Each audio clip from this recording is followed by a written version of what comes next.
এক বুড়ো বাপ তার ছেলেকে জেলের চিঠি লিখলো, বেটা আমার অনেক বয়স হয়েছে, এত বড় ক্ষেত খনন করে আলু চাষ করা আমার পক্ষে সম্ভব না, তুই থাকলে একটু সাহায্য করতে পারতি। ছেলে জেল থেকে বাবাকে চিঠিতে জবাব দিল, তুমি ওই ক্ষেত খনন করো না, কারণ ক্ষেতে আমি আমার সব অস্ত্র লুকিয়ে রেখেছি। পরের দিন কতগুলো পুলিশ গিয়ে পুরো ক্ষেত খনন করে দেখলো, কিন্তু অস্ত্র পেল না। ছেলে আবার তার বাবাকে চিঠি লিখলো, বাবা আমি জেলে থেকে তোমার জন্য এতটুকু সাহায্য করতে পারলাম, এখন শুধু আলুর বীজ লাগিয়ে দিও।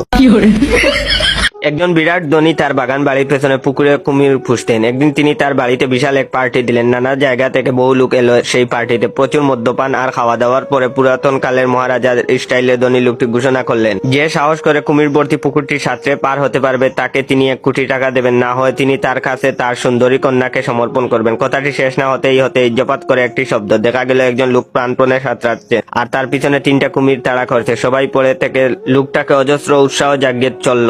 লোকটা কোনো মতে হাঁপাতে হাঁপাতে অক্ষত অবস্থায় অন্য পারে উঠল। ধনী লোকটি এগিয়ে এসে লোকটির হাতে হাত ধরে বললেন, আমি বিশ্বাস করতে পারিনি এত সাহস দেখানোর মতো ক্ষমতা কারো আছে।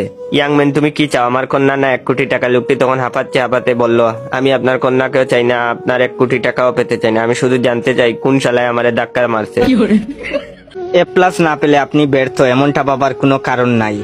আমার খালাতো ভাই ইদ্রিস মিয়া, সে নিজেও জেএসসিতে A+ পায় নাই, এসএসসিতেও সে A+ পায় নাই, তবুও ইদ্রিস হাল ছাড়ে নাই। তারপর কলেজ লাইফে সে সফলতা লাভ করে। এমনটা ভাবলেও ভুল হবে, কলেজ লাইফে সে প্রত্যেকটা পরীক্ষাতেই খারাপ রেজাল্ট করে। আলহামদুলিল্লাহ সে এখন ঢাকায় একটা কনস্ট্রাকশন সাইটে কামলা দেয়। তার জীবনে কিন্তু সে পড়ালেখা না করেও সফল হয়েছে।